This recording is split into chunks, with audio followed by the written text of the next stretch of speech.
We'll start by taking refuge.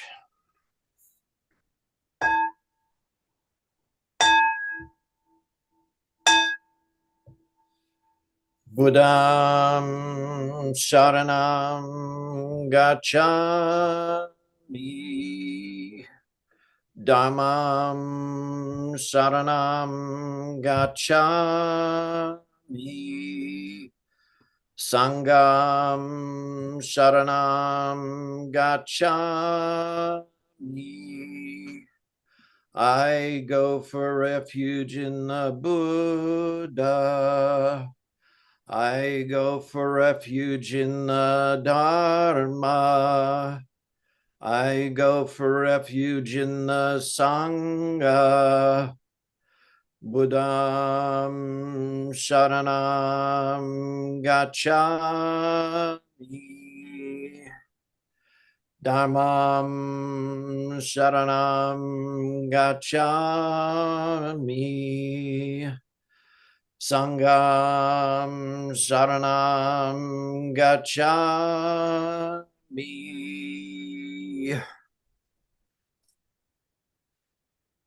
Hello and happy Bodhi Day, everyone. This is our second annual Bodhi Day Poetry Slam, which we do in lieu of a serious, reverent sort of day marking the awakening of the Buddha. We have decided that there are any number of places that you can hear all about the awakening of the Buddha, and so that we would do a different type of celebration, and we would have a poetry slam, because there are bunches of us who enjoy and write poetry. And as was the case last year, at the end of your poem, if you can bow so we know it's done with, that would be great. And for the other participants, it is indeed allowed to either bow in response, or in this case tonight, finger snaps are allowed. So now that we have the ground rules done, I would like to start by reading a couple of things from people who are not able to join us tonight. As soon as I find the document again, there it is. So we'll start off with one from Venerable Wanyang Johnson Miller. When sleeping, we believe our dreams. When awake, we believe our madness. What is there to wake up from? What is there to wake up to? Wake up from believing. Don't believe, love. And second one will be from Jinji Sunya. When you let everything happen to you, it all exists. A gentle farce nips a little eye on your leg. Then you sit without a home. It all floats by without a mouth.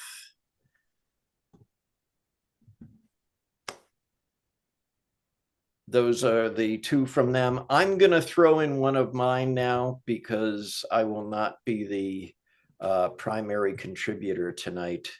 But this one is in a tanka form, and it's called The Irreverent. Shakyamuni sat in the rain with birds and snakes, and then he woke up, wiped the sleep out of his eyes, and had a bowl of porridge. So now we're going to start the rotation. And the first one up is coming to us from the sunny shores of Sandokai, Japan, if I'm not mistaken. So we'll start out with Scott Watson. Where am I from? Well, somewhere in Japan. Somewhere. Sandokai? I don't know. Sendai. Sendai. Okay. Sorry. I send you my eye. Send I. Right. Okay. Let's see. Hello, everybody.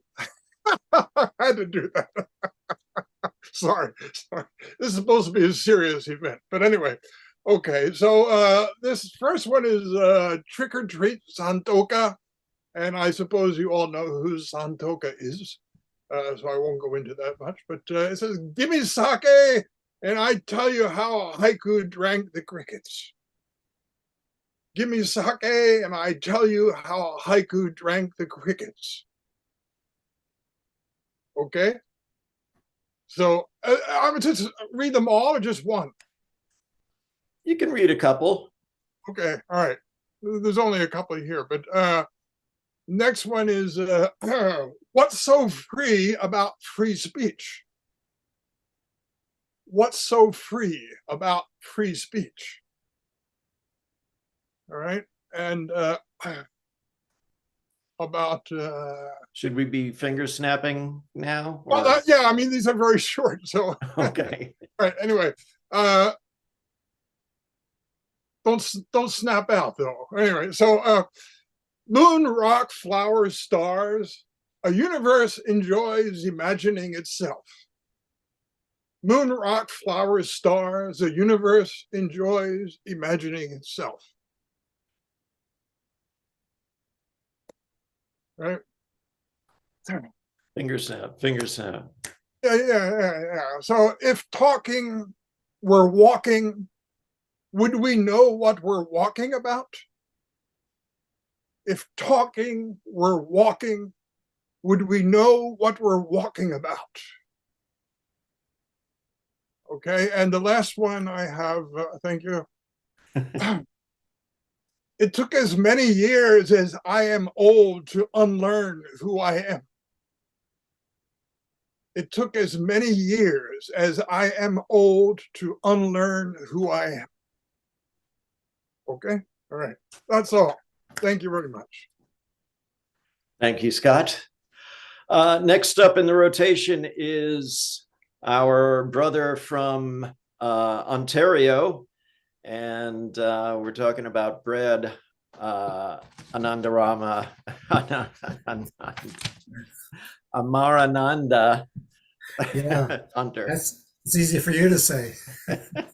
It's, yeah. All right. These are a little longer than haikus, but anyway. An abandoned old ship sank to the floor of the sea. For years, the heavy wet dust has been filling the hull daily, securing it firmly in the ground of the depths. The ghosts of ancient sailors periodically rise again to the surface, restlessly wandering on in their wanting, sheer habit and sense of poverty. But even they have grown weary of the rising and falling of the waves and the endless parade of strange beasts easing in and out of the portholes. All the while, the ceaseless current of the unmoving hums through the rust and through the rot.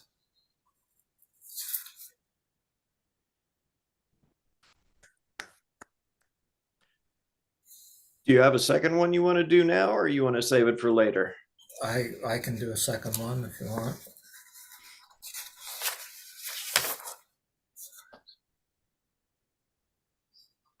This is a pretty new one. So.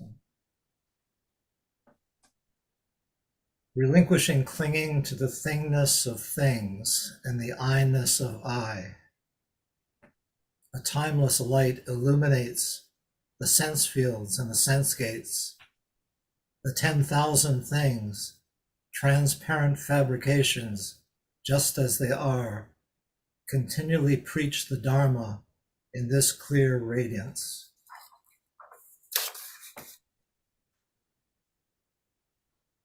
Thank you, brother. Let's see. I'm going to throw something in now, and I just need to scroll to it. And this is from our Dharma sister from Sri Lanka, Wamintita. She didn't title it, but it needs no title. Nowhere else to be, my feet go to the Bodhi, a breath so still the Buddha has left behind. Falling piece by piece, everything come to exist on a water-sprinkled lotus. AM or PM, I touch the waters just outside silence. A leaf touches down, cracking nothingness.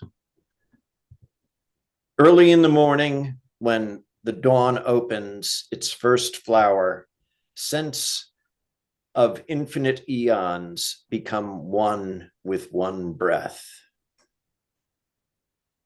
And that was from Malintha Wamin Chitta. Now we're going to try something a little dangerous here.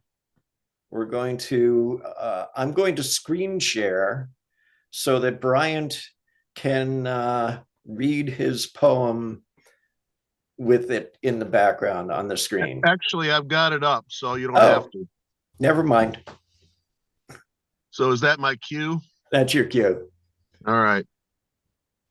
So these haiku were written on a winter haiku walk with the Zen group that I'm with, one of them here in Chicago, through the forest preserve, silent meditative walking, and the haiku that was generated by it. So here we go. And this is kind of a travel log, images as they came to me.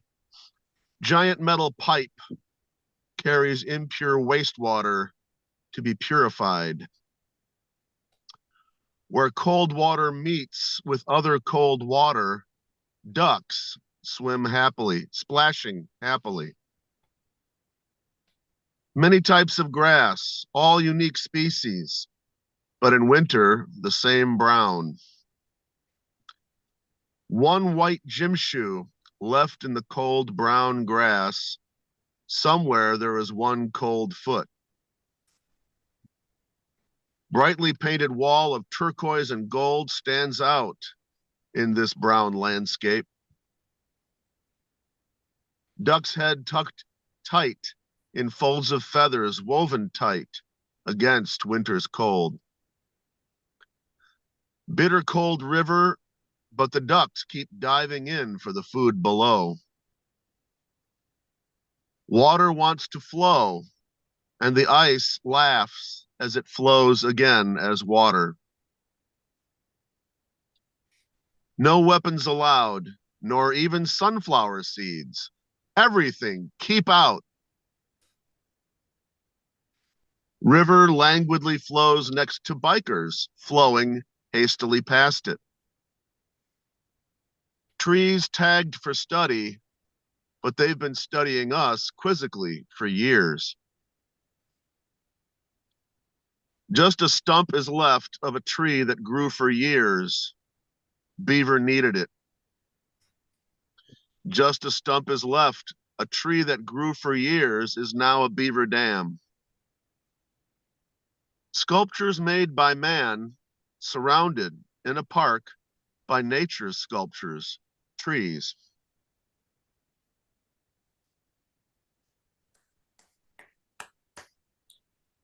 Thank you, Brother Bryant.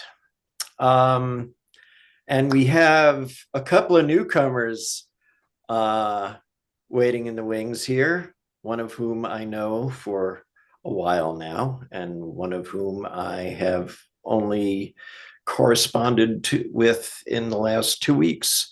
So please let us welcome he from the sunny shores of Iowa, Veneral Cholsong.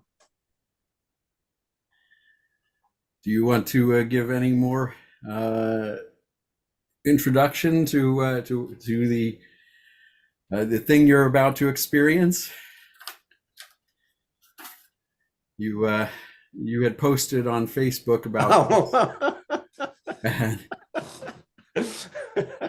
and I claimed I was going to write a poem that, there once was a monk from Nantucket. And then once I had said it, of course I had to do it. Uh, So, there once was a monk from Nantucket who polished his mind like a nugget. But mind is a thing like an instrument string. All one need do is to pluck it. uh, yeah, in the email I sent out originally, I listed a bunch of forms, haikus and tankas and hegas Limericks. and limericks. There were a couple of you. Brett, I think you were the other one who was threatening to do something about a lumberjack limerick. So, yeah. Got any others? We can save them for later. They're Nope. venerable. No, that was my, that was it. I entertained myself, which was all I was trying to do. And us too. So we will be bringing up our newest member of the poetry sangha here, Jacob. Hello, everyone. Thank you for welcoming me. I'm in Missouri, by the way. And yeah, I saw the invite on Facebook and I thought, why the heck not? So I've written a series of poems. I'll share just the first two or three of them. And I was at a loss for content, so I decided to structure the poems in such a way that each line corresponds with one of the nidanas, the 12 chains of interdependent origination. So without further ado, I'll read some poems. 12-fold chain poems. 0 argument. Each of 12 lines can be read as a corresponding nidana or as language touching one meaning, misunderstanding, or inquiry into these 12 links. 1. Not knowing how it comes to be, the mind finds it in 10,000 things. In 6 kinds of feeling, it would seem that it's the rough trunk and skin, something you need. But just keep going, a real elephant walking, as real as your practice, while it can practice. 2. You can't yet say both karma and will. What realizes can see, I just call out to it. Feeling and hearing now are felt and heard. The bell is ringing. The bell in its ringing was never so nice as now. I just put bell on mantle and will let it sound each day. Could it always ring this way? 3. Anything can change its mind and answer by tasting cool water, cannot nourish except by being cool water, becoming warm. Thank you. We'll save the other nidanas for the next track. All right, now coming in onto the bottom row, but not the least of the contributors. The bottom row. Well, it is the whole Zoom thing where we've got the Hollywood Squares, Brady Bunch thing. So, Brother Hey Song, what have you got for us tonight?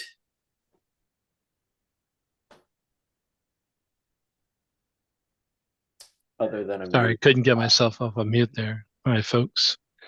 This one's an oldie but a goodie called Words. His spirit was unbreakable. His voice rang like a bell. His will it was unshakable, so true that all could tell. Cry of freedom, child of light. Your words so strong, your words so right. This message was a simple one on those that sought peace out. When all was said and done, our fears are born in doubt. Cry of freedom, child of light, your words so strong, your words so right. In time, we saw how right he was. For now we live in shame. Kill them all with kindness and love. Care not for who's to blame. Cry of freedom, child of light, your words so strong, your words so right.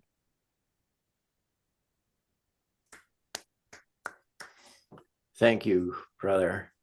And now, last but not least in the layout, our friend from Washington, D.C., Robert Coho Epstein. And can I mention in the round that my daughter is off screen? She might jump in to read a poem after me, if that's okay. Absolutely. All right. So I have about five approximate poems that I put up on the website. I'm going to read just one longer one, and I'll save a couple of shorter ones for the next round. This is a poem about my saxophone reed. And it remains to be seen how it applies to the Buddha's birthday, or his enlightenment, or both. Sax reed, scruffy, cut up, split, and something took a bite out of the tip, yet somehow miraculously still plays. The squeaky, scratchy notes I want to get out of it in a flurry and a hurry. Unlike George Coleman, my saxophone idol, I don't care where the notes land. Oftentimes they land in outer space, irretrievable, and I don't notice anyone jumping up in the air to try to pull them back down to earth. The reed, scratched up and broken, is the most real component of my playing. Like the relationship to life, everything is a little broken, but still kind of plays.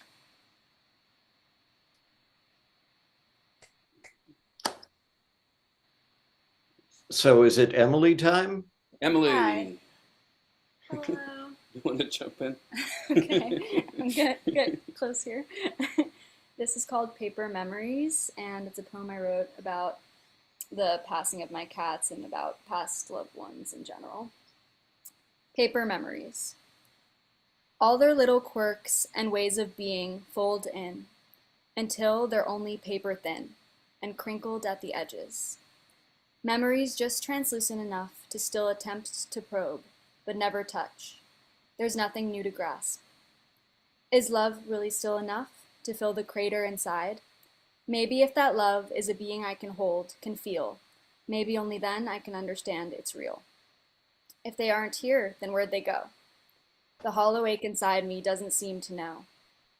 Sometimes I think I see them in the everyday, but while I'm processing their presence, they're already slipping away, back into the globs of glue that try to hold up the heavy workings of my mind, back into the paper-thin, ultra-fine line between what's real and true and what was never more, then fumbling with the lock to a wide-open door.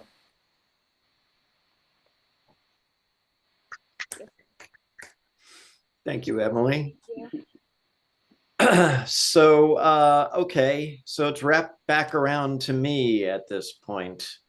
So I have one that's called Standing, and it's in a tanka form. I stand with people, not with any governments. Governments don't bleed. Avalokiteshvara hears their cries and cries herself. And let's see. This one I actually dedicate to Robert. It's called In the Zone. Being in the zone. It's nothing special, you know. It's just samadhi. Mm. Okay. So we're going to round 2 here. And that would bring us back to Sendai, Japan. See, got it right that time. And let's see what Scott Watson can bring to the table to help us celebrate the awakening of the Buddha. That's a big. Anyway, these were not on the text. You know, I already read all the ones that I put up on the Google Docs, but these are some recent ones, and I'll read them each twice. They're short, but deep in forest, all life is feeling mountain spring. Deep in forest, all life is feeling mountain spring. Okay. And another one, this one actually has a title. It's actually 6 lines, and it's Out of This World is the title. Oh, people, people, people, people. People believe in a world and a worldly way of doing things, so that whatever is other than worldly is deemed unworthy because it lacks credibility. People believe in belief. Maybe I should read that again because it's oh, people, people, people, people. People believe in a world and a worldly way of doing things, so that whatever is other than worldly is deemed unworthy because it lacks credibility. People believe in belief. Okay, thank you. Thank you, Scott. And now back to Ontario and Amarananda.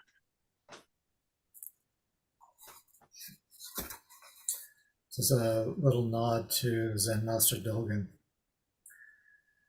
In the middle of the night, the pellucid foam moonlight penetrates to the bottom of the ancient mountain pool. It perfectly illuminates and reflects the infinite variety of ungraspable apparitions, darting up and down here and there. And even when the water roils and rages, the moonlight does not get wet. Neither waves nor depths are churned in this radiance.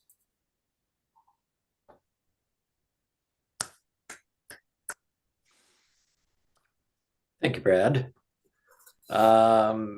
Bryant, do we have another one?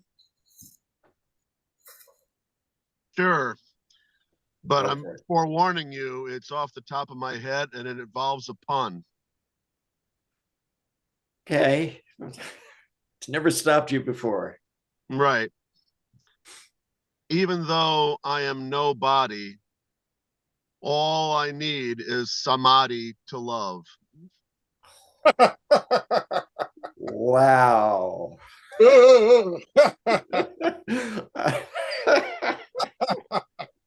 Oh, okay.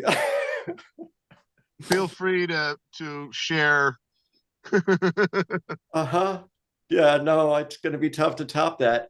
And it's a good thing because Venerable Cholsong is next to you and he's going to just throw down some beats. No, I had my one. That's it. Okay. Well, then it's going to Jacob and some more nadanas. All right. Thank you. Yeah, I have a few more of these, just 3, I think. So number 4, what was continues as it's seen, made visible. The pupil looks within, without. So you've heard. What all this about do you need it? You do now need this moment, just as it goes.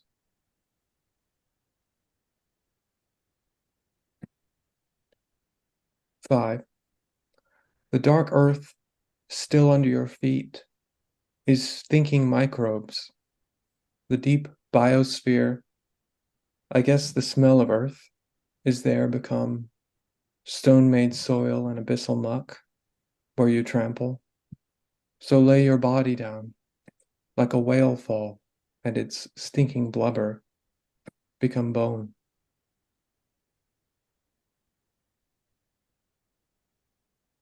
Number 6. Just abyss until submersed in the God mind, an ocean inbrightened, an eye seeing far, like a bale of straws, dropped in clearest water, drinking and drinking, the brine salt thirsting after what lives there, mineral and water breaking the membrane. Thank you. Thank you, Sarah. Down to that last row again.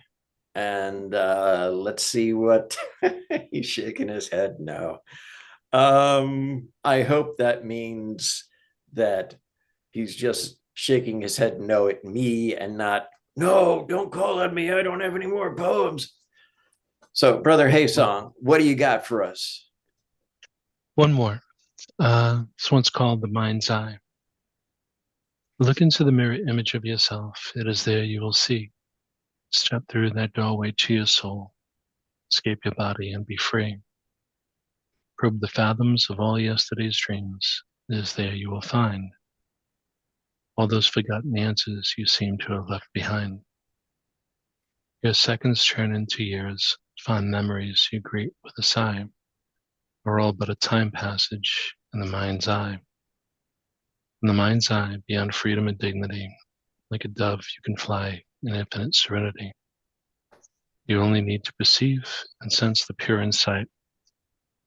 Here you can never deceive yourself from true, wrong, and right. Journey to the inner fire, which burns as cold as ice. Here unlock your emotions if you're willing to pay the price. Search on for a reason, strive towards the meaning of what makes you an individual being. Focus in on who you are, apart from all confusion. For the secret to your happiness is you. You are your own solution. In the mind's eye, beyond freedom and dignity, like a dove you can fly, in infinite serenity. You only need to perceive and sense the pure insight that you can never deceive yourself from true, wrong, and right. Thank you, brother. And now, once again, Robert Coho Epstein.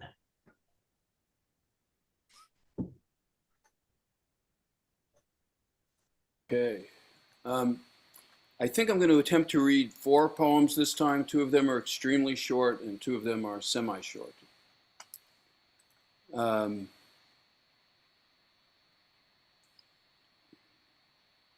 This one is my Zen death poem.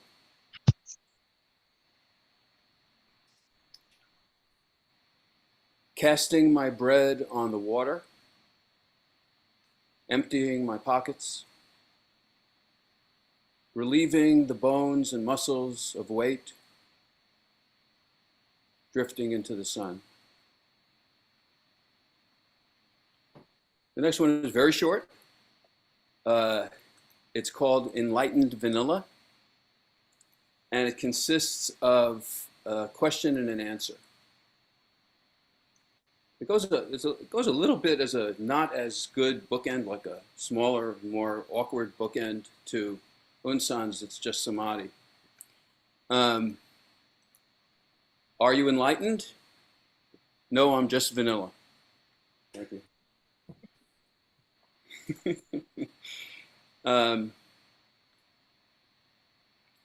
The next one is, maybe will be the last one for this round, and it's called This Body.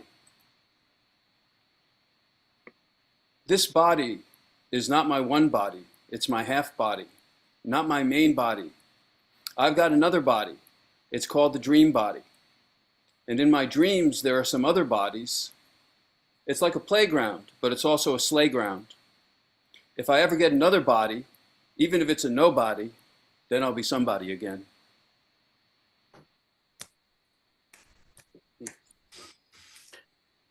Thank you, Robert. Thanks. And this one I'm going to throw in here. This one is actually a gata that actually happened, not quite in these words, but close. This happened at the Original Mind Zen Sangha in Princeton, New Jersey.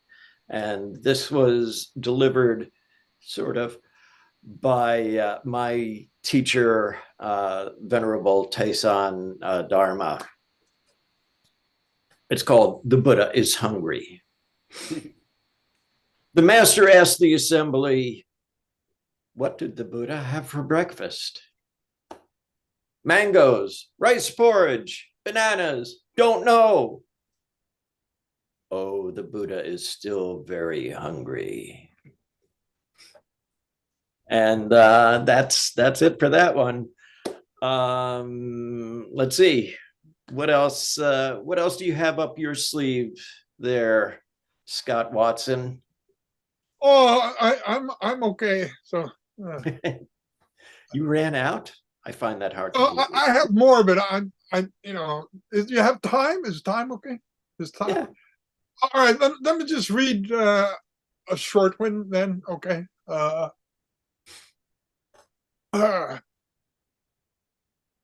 This one has some connection with a Basho haiku when he was on his journey up here to the north. It's most commonly known as the narrow road to the deep north. That's the English title. It's most commonly known for that. But and he's over in Yamagata, and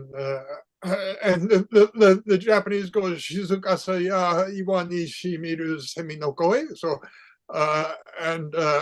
so it's a kind of connected with that, but it goes up in the nothing to by hills, stone distilling stillness. Up in the nothing to by hills, stone distilling stillness. That's it. Thank you. Dig out another one for the next time around. Brad, what do you have to put on the table for us?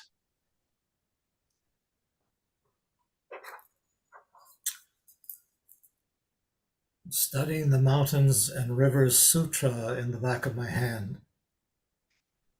They say there is a farther shore, but it's increasingly cold and unpredictable outside, and anything can happen in this icy boil of change.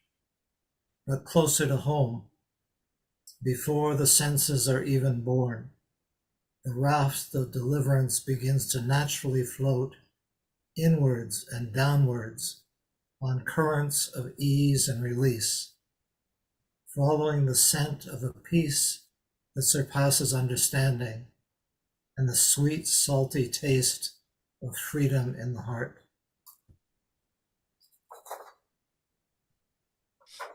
Thank you, Brad. Okay, so we're going to Chicago again. Let's see if Bryant can top his this absolutely one is horrible. this one is not as bad as my samadhi pun. In fact, I don't think there's a pun in it. But my unconscious mind might sneak one in. It's also extemporaneous in the now, right now. So it's called Emptiness Speaks. In everything, I am no thing. Everywhere, I am nowhere. Not nothing myself, and yet I sing of no thing, nowhere, everywhere. Thank you.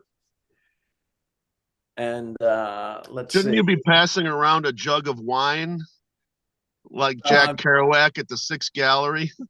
no, but we'll be wearing berets by the end of this, I'm sure. Good, good, good. Striped shirts, maybe. Yeah.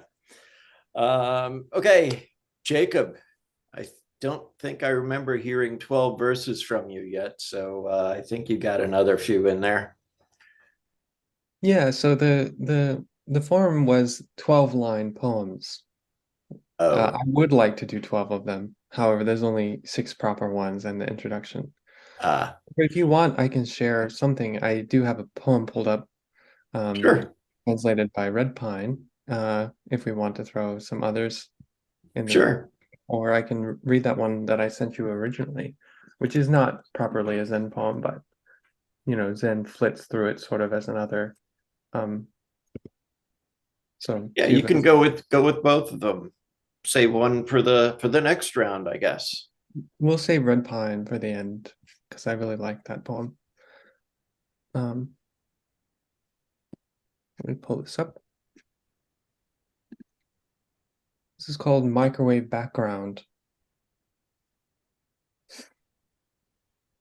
I am the Orphic tension, not the specter, not the poet torn to shreds, not the wild women wailing along with his last song in laughter.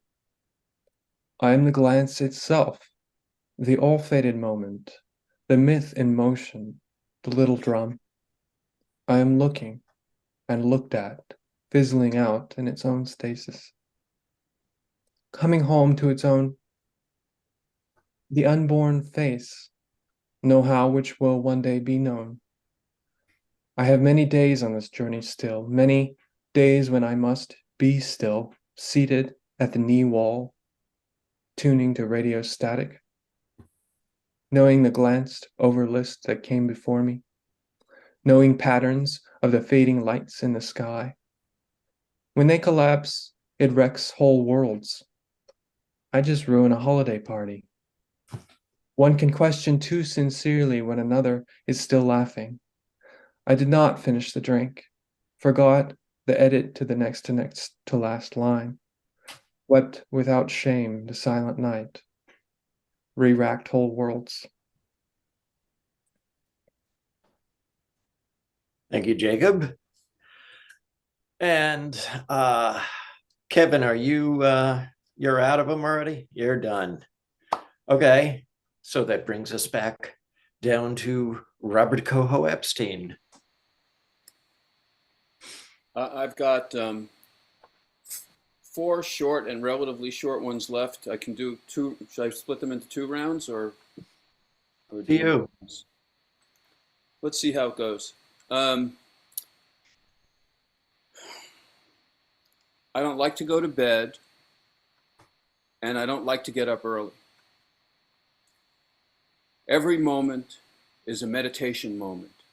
Look, breathe, release. If I knew what I was doing, I might do a bit more. But all I can do is look at the garden and see if it needs watering. Thanks. And the next one, to realize the miracle of being a living being, wonderful and unfathomable. Those who are gone astonish us with their absence. Those who are here surprise us with their presence. Thank you for your poetry. All right, I have one here. It's in a Sijo form. It's called Ancestors. Ancestors, why did they come? Was the East not good enough? Did they know before they were leaving home what's to be done? No sitting underneath the tree. Did the Dharma come to them?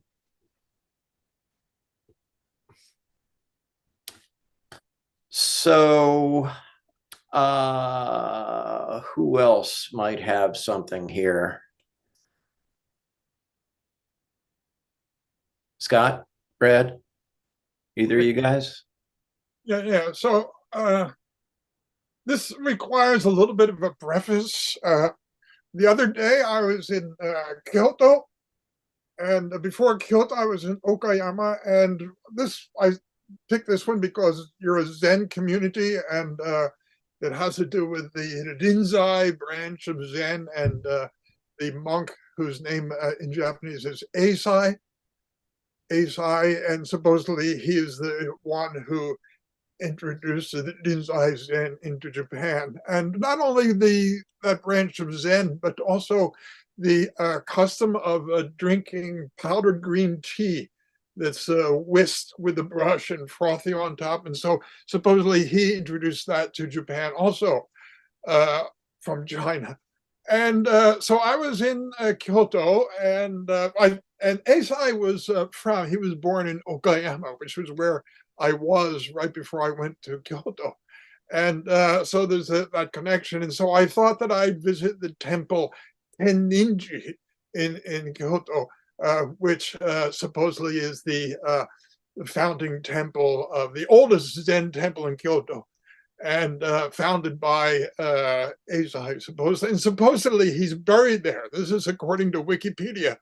However, going there and asking around where is her remains, and they're not here, that he's not buried here.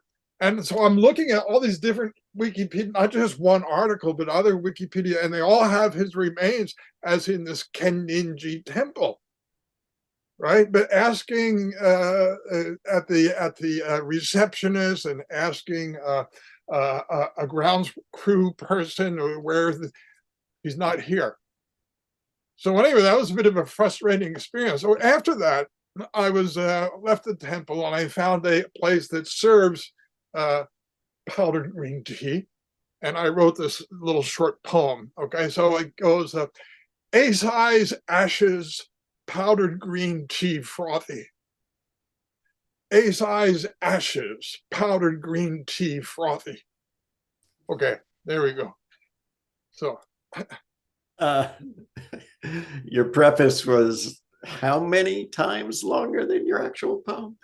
But it was a good story. And that what green, was the question? Okay. All right. and that powdered green tea is called matcha. Matcha, yeah, matcha. Oh, of course, it's popular in America now. They served it at the Philadelphia airport last time I was in America. So, Wow. my God. However, it's nothing. That was nothing like what they serve in Japan, right? And that was it was matcha with boiling water, with hot water on it. But it has to be with a bamboo whisk, and it has to be made into a froth, And so, yeah. Anyway, so all that had to do with Eisai, and I still don't know, where his remains are. That's a mystery. I've got the whisk if you're ever in the neighborhood.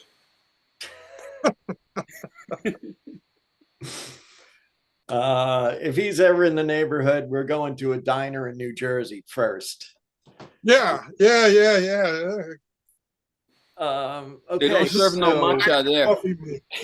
Yeah. Jersey diner coffee mug. Yeah. So that brings us to Amarananda.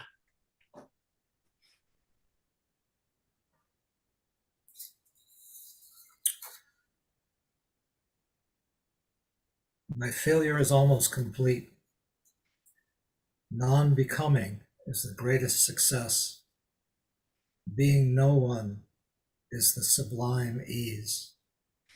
As the body continues its inevitable slide towards compost and dust, my name escapes me. My life's work dreams on a forgotten shore. The radiance of a timeless moon dawns in the heart, and I rest in the light of the unborn.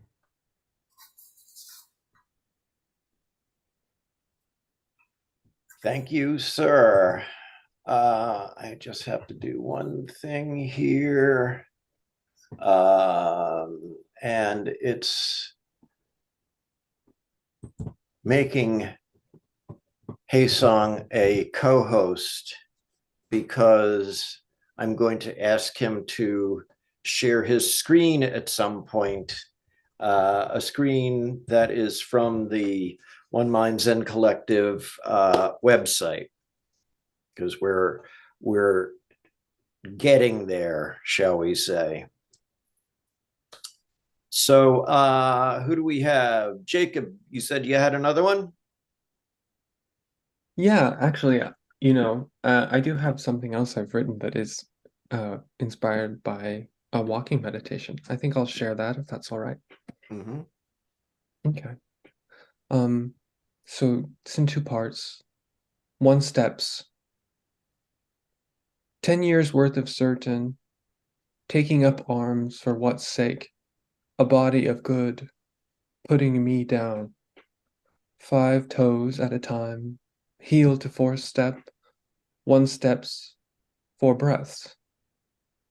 Turning the leaf of life over with just 2 legs and a pair of forceps, just moo eyes and a fear of losing this ensuing. Thank you. 2 step, if I may. Uh-huh. Split, excuse me. 2 step. Spilt water ringing like a monastery bell in the shadow of a horizon just wanting. The cocoon split wide, for a moment going stale, a paper cut held open. This lac in your hands, your thumbs pulling my skin apart. I will make this traceable parcel, vulnerable as tillage, the stones plucked out, washed, stacked and sorted, as if a kind of knowing. For whom? Thank you. Thank you. Brian, we kind of skipped over you on that row. It's okay. So I gave you another couple of minutes to prepare. No, I'm ready. Another inspiration. This is a 2-parter. I'm going to call it Hypertext Haiku because it's based on a poem, very short, by Hart Crane, but it riffs on the old pond with the frog. So I'll read the original. It's called North Labrador. A land of leaning ice, hugged by plaster gray arches of sky, flings itself silently into eternity. And now my hypertext modification. In a land of leaning ice, hugged by plaster gray arches of sky, a frog flings itself silently into eternity. Plop. Hey, that frog plop thing sounds catchy. You should write that down. It might catch on, huh? Yeah, it might. It might. So okay. Well, Venerable Cholsong is telling us that he's got to be leaving. So thank you for coming and sharing your limerick with us, Venerable. Well, thank you all for your wonderful poetry.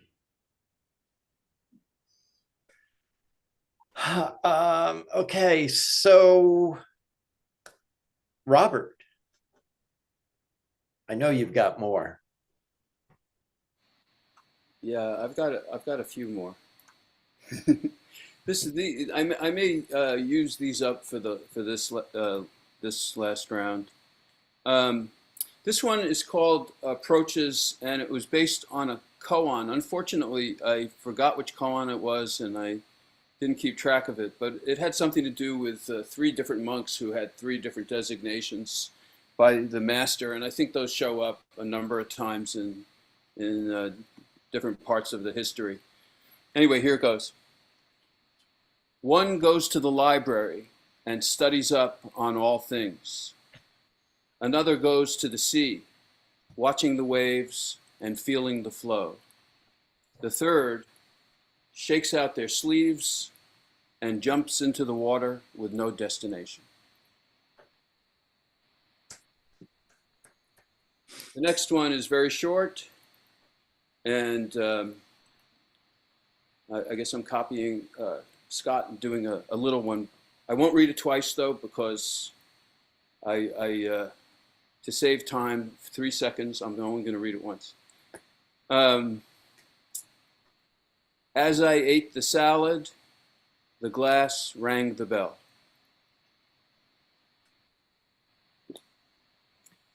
And a third spontaneous one, copying the same limerick form. There once was a monk from Nantucket whose bottom dropped out of the bucket. His self was still there, but he just didn't care, and so he decided to chuck it.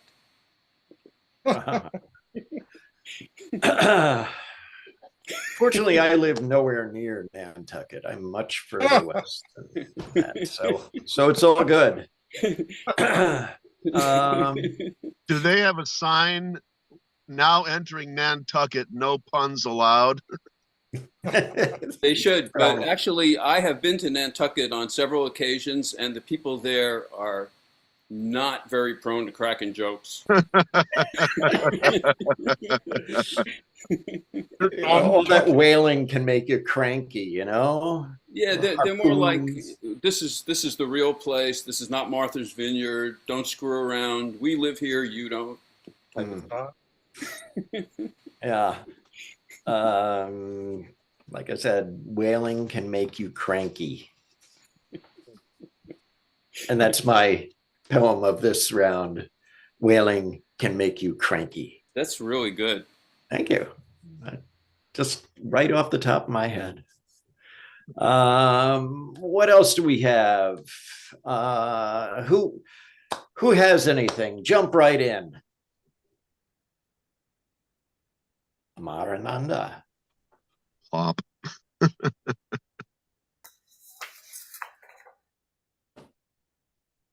So I'll give a brief background to this. This poem is a riff on the Fena Sutta in the Pali Canon. At the edge of a desert mirage, I pulled a magic trick. I planted a banana tree in dry sand, tried to sustain it in vain, wrapping the tree in a cloud of foam and sprinkling it constantly with fleeting bubbles. So now you got to read the sutta.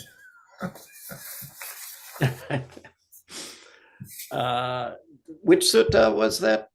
The Fena? The Fena Sutta. So the Buddha says, he breaks down the 5 skandhas.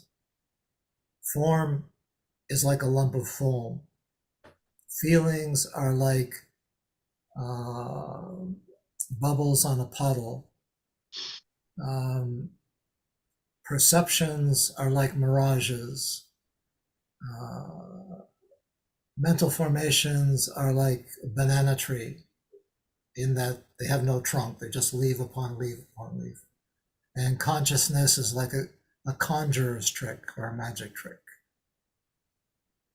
Thanks. We actually had a talk that was based on that a few weeks ago. I have one question. Did you write that yourself? The poem? No, that's my pun. Okay. Right. Okay. I've got a couple from Venerable Dayan Chitta. This one is called Creek, I suppose. He didn't title it. Languorous leaves float downstream, sun dappling the creek. Pause a while and breathe. And he's got another one here called The Unawakening. I like this one, actually. I hate that guy who's always ranting on the internet about people he hates. He makes me feel awful. Have you tried meditation? Once, but my mind kept racing, so it didn't help. Maybe hatred is making you feel awful. Have you tried giving up hatred? But there's so much to hate. I want the world to be a better place. Wanting things to be different than they are makes you feel awful. Have you tried giving up wanting things? No, that's stupid. People want things. And people suffer.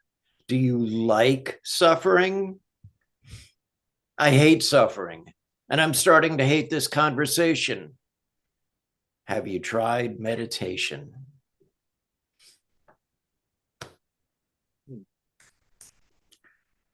Thank you to Venerable Dayan Chita for that one. Who has anything left?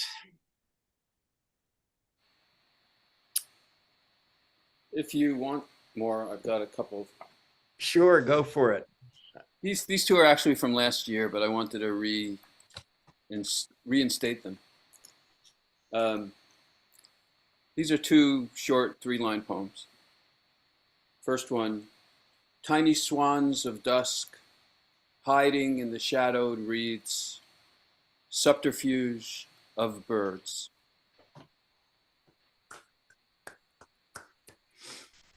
And the second one, lone white fluffy reed, swirling in green company. Reeds sleep standing up. Except for your saxophone reed, of course, which is all chewed up and gnarly. Yeah, well, that's the. So this, I'm assuming, hey Song, you got my little message in the chat there? Do you have that ready to go? We're going to end the festivities tonight celebrating the enlightenment, the awakening of the Buddha, which is kind of redundant since the Buddha means awakening, but what are you going to do? So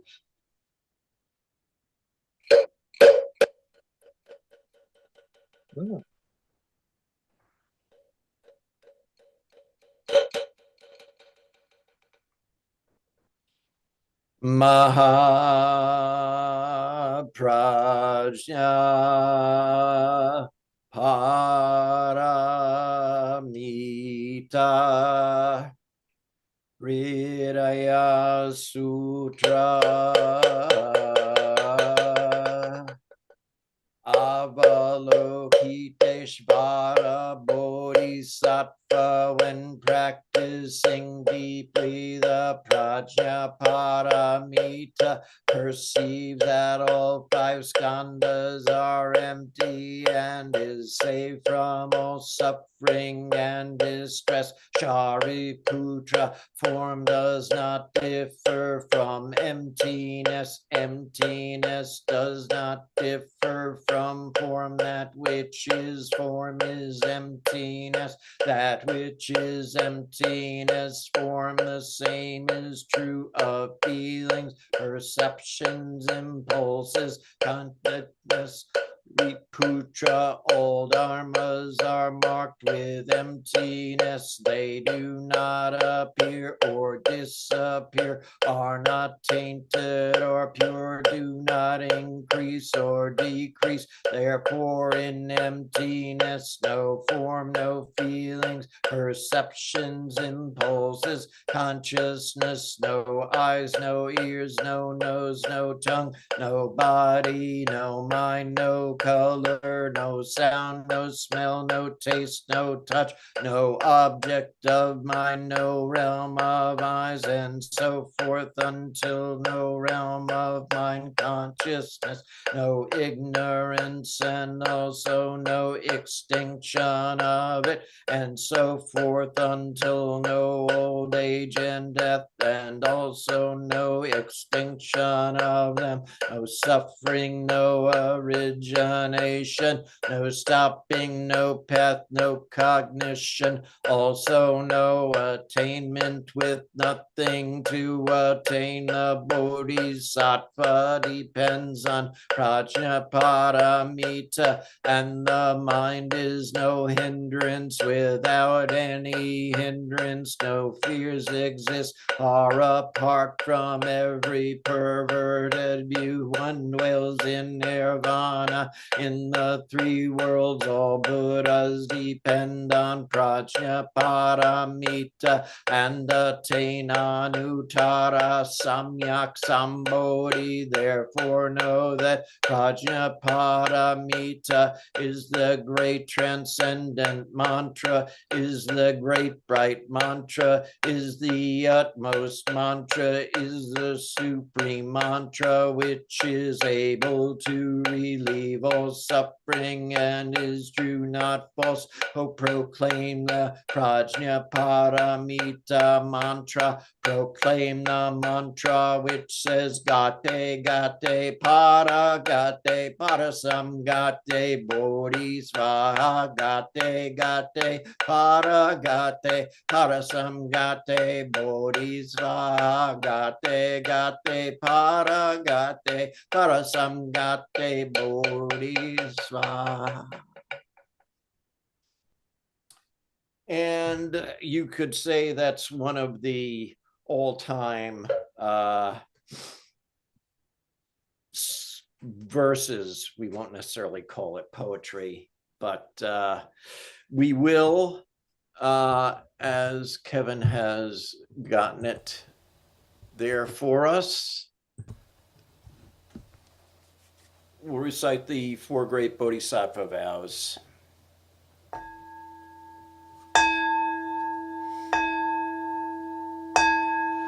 Sentient beings are numberless. We vow to help them all.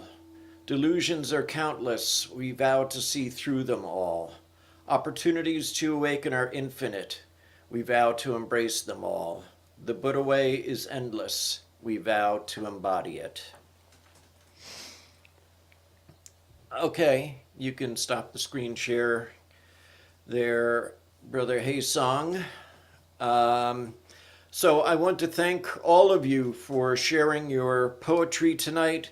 Thank you for helping us celebrate the 8th day of the 12th month, which is when in the West and in Japan they celebrate the awakening of the Buddha.